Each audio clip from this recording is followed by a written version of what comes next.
alaikum. Donc j'espère que vous allez bien, on est le 3 décembre. Il y a eu un problème avec le fichier d'hier, donc je vais retourner le petit clip qui a bugué avant de continuer ma journée. Donc hier matin, j'ai un petit peu avancé dans... un petit peu pas mal quand même, j'ai lu 70 pages de Les Chevaliers d'Émeraude 11. Si j'allume, ah voilà, si j'allume c'est un peu mieux. J'aime beaucoup la situation dans laquelle est un des personnages, dans le sens où c'est vachement intelligent je trouve. Il y a une sorte de trope, je peux pas dire lequel parce que ça spoilerait, mais il y a une sorte de trope qui est mis en place de façon assez originale et du coup j'aime beaucoup l'idée. J'aime beaucoup l'idée en fait que ça puisse avoir autant de conséquences en plus sur la situation actuelle à Enkidiev.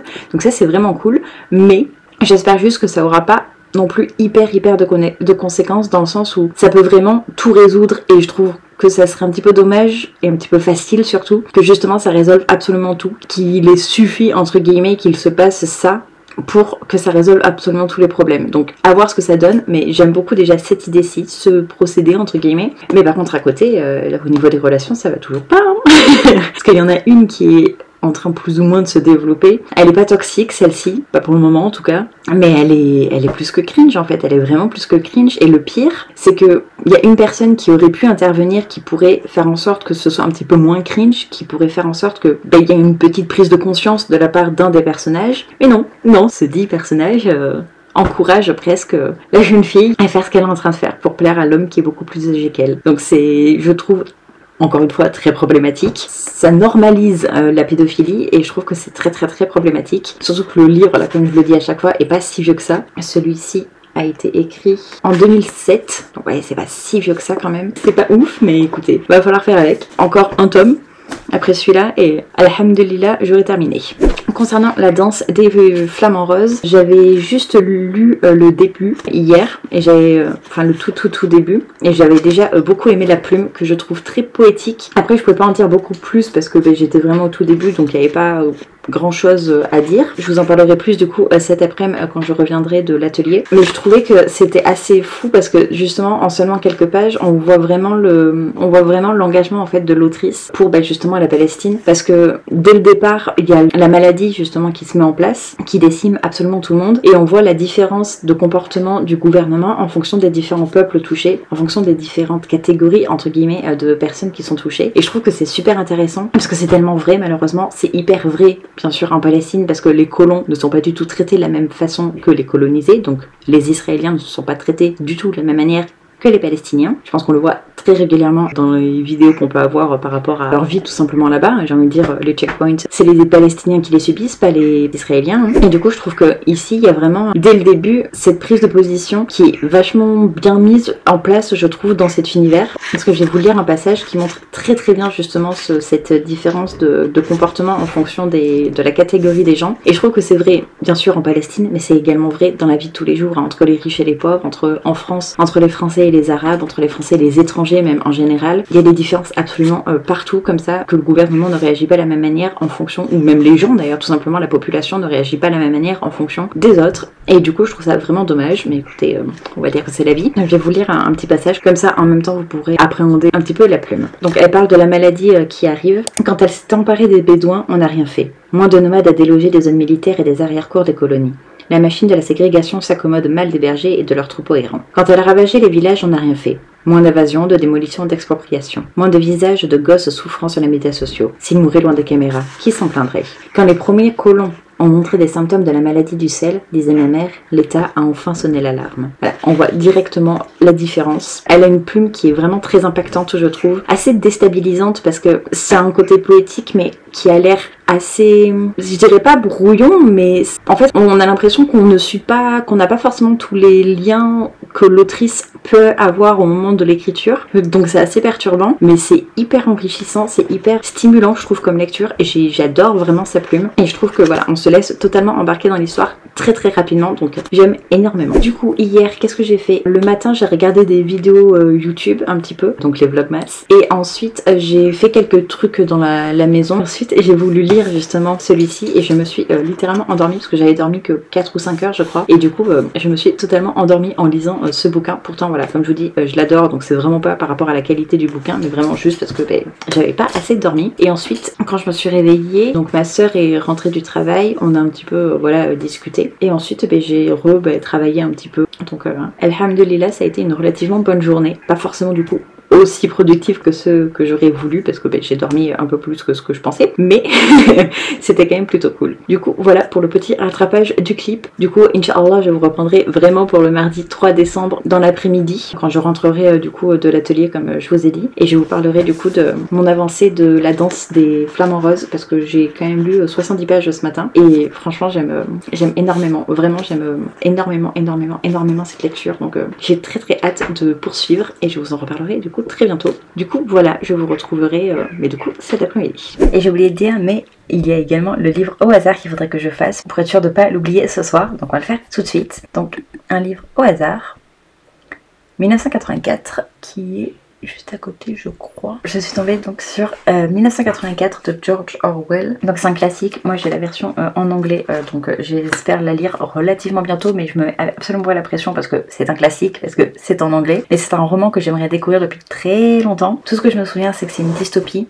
et qu'il y a une histoire de passé modifié par rapport à ce qu'on connaît d'habitude. Voilà, j'en sais pas beaucoup plus, j'ai pas envie d'en faire beaucoup plus, j'espère le découvrir relativement bientôt. Je pense que certains d'entre vous l'ont sûrement déjà lu parce que voilà c'est un grand classique 1984, donc Inch'Allah je le découvrirai relativement bientôt, mais comme je vous dis je me mets absolument pas la pression.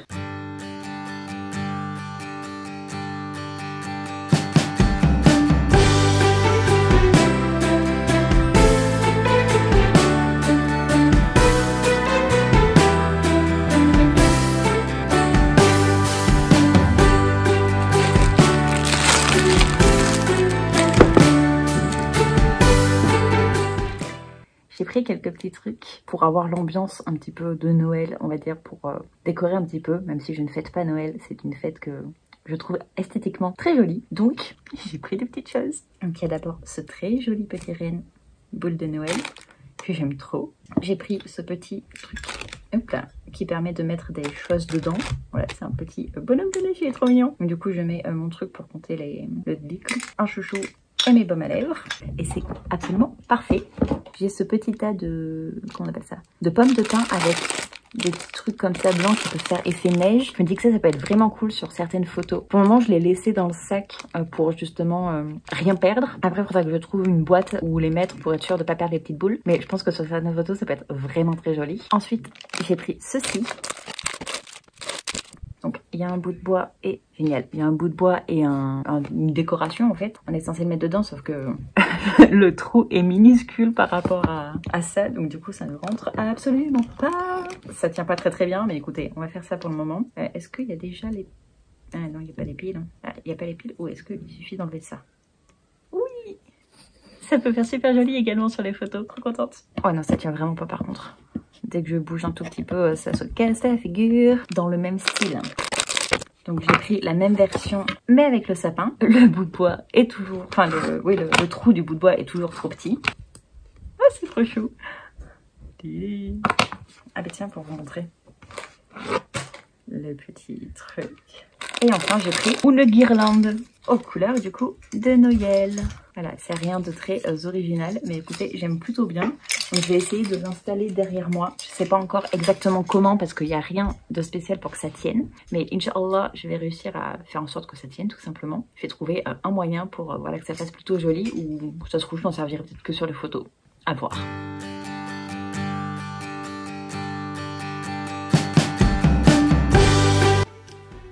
Petite boîte trouvée. Elles sont trop mignonnes. Avec les petits morceaux blancs comme ça. C'est trop chou.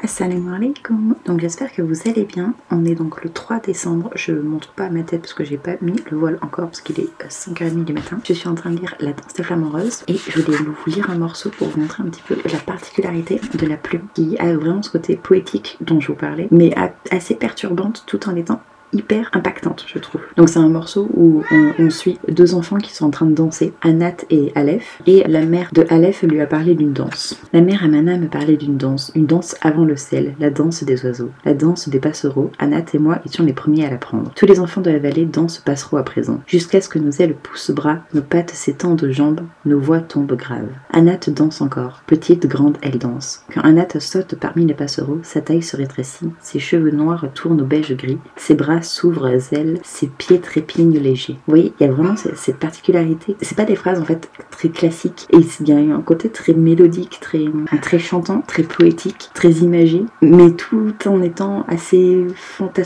c'est pas fantasmagorique, mais assez presque onirique. C'est vraiment très particulier, mais j'aime vraiment beaucoup pour le moment, donc très hâte de continuer.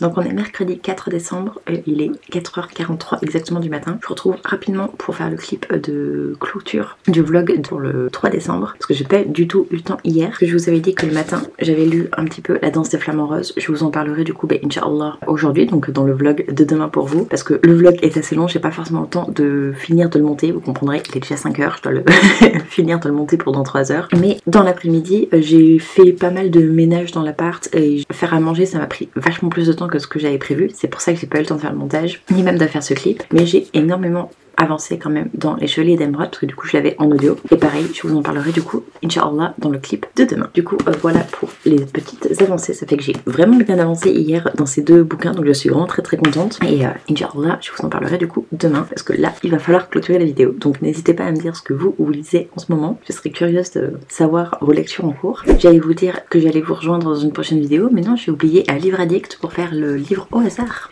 Donc un livre au hasard. Donc je suis tombée sur Le lilas ne refleurit qu'après un hiver rigoureux de Martha Hall Kelly. Honnêtement j'en sais pas grand chose de ce roman. Tout ce que je sais c'est que c'est par rapport à la guerre mondiale, que c'est un roman du coup historique, et qu'il a de très bons retours. Toutes les personnes que j'ai pu voir qui l'ont lu ont adoré, elles ont fini en pleurs. Donc du coup comme tout lecteur, on voit un lecteur en pleurs, on a envie de découvrir le livre qui l'a fait pleurer. Donc c'est le cas ici. Donc j'ai très hâte de le découvrir. C'est juste un roman que je repousse un petit peu parce que déjà c'est l'historique, c'est pas forcément quelque chose que je lis très régulièrement, et surtout ça fait pleurer. Ça nous attire autant pour le faire rentrer dans la pile à lire, mais j'ai tendance à le faire un petit peu traîner pour le lire, donc Inch'Allah je le lirai relativement bientôt quand même, parce qu'il me tente quand même énormément. J'ai juste un petit peu peur de me briser le cœur, mais n'hésitez pas à me dire si vous du coup vous l'avez lu. Je serais très curieuse d'avoir vos avis, vos retours, et Inch'Allah ça me donnera très envie de le sortir peut-être un petit peu plus vite. Et sur ce, cette fois-ci vraiment je vous retrouve dans une prochaine vidéo. N'hésitez pas à laisser des commentaires, à me suivre si cela vous a plu, et sur ce je vous retrouve dans une prochaine vidéo. Je vous fais des bisous, et surtout faites attention à vous.